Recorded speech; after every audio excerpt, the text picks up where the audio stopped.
Lewavyň dolandyrys merkezi Türkmenabadda prezidentiň mümkin saparyna görülýän taýýarlyklaryň çäginde giň gerimli arasaçylyk işleri geçirilýär.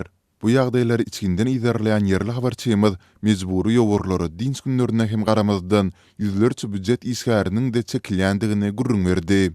Bu ağırlıkda Türkmenabadlılar bu hili taparlarda adatça bolşýaly şäheriň gündelik durmuşynyň dogly toktap galmagyna eýýäm häzirden taýýarlanýarlar. 18 may Konstitusiýa we Baýdak güni ýurtda resmi bayramçylyk bolsa-da Türkmenabadyň tas ähli edara kärhanalarynda mejbury ýogurlar geçirildi. Eýen bir näçe günden bäri şäheriň köçeleri oňarylýar, baglar ekilýär, ýollaryň ugurlaryndaky jaýlar täzeden renklenýär, haşalotlar çapylýar. Mundan başga-da ýollaryň gawadyndaky demir jehekler, sütunlar eski bilen ýuwulýar. Bu işlere kommunal hojalyk gullugynyň işgärleri bilen birlikde büdjetçiler hem gatnaşdyrylýar.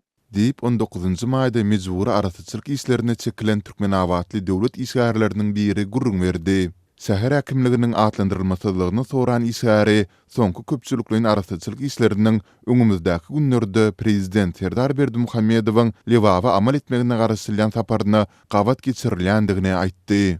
Onun anyk kaçan geljektigi belli däl, emma ýolbaşçylar maýyň 25 we 30 aralygynda Türkmenabadyň ähli bazarlarynyň ýapyk boljakdygyny ma'lum etdiler. Olar bu günlerde satyjylaryň sowda nokotlaryna gelmeli dälligi barada duýdurulmagyny hem tapşyrdylar. Mundan başga-da şäheriň esasy bir-tarap Türkmenistan köçesiniň ugrundaky ähli dukanlaryň wagtlaýyn ýapyljakdygy aýdyldy. Deyip 40 ýaşlaryndaky söhbetleşmez belledi. Türkmenistanyň häkimetleri we döwlet media terişdeleri ýurt ýolbaşçylarynyň we resmiýetleriniň ýurdun sewitlerine etjek saparlary barada öňünden hiç hili habar bermeýärler. Sol sebäpli ýurt resmiýetleriniň sewitleri planlaşdyrýan saparlarynyň amala aşjakdygy ýa aşmajakdygy soňky pursata çylnyň näme bolup galýar.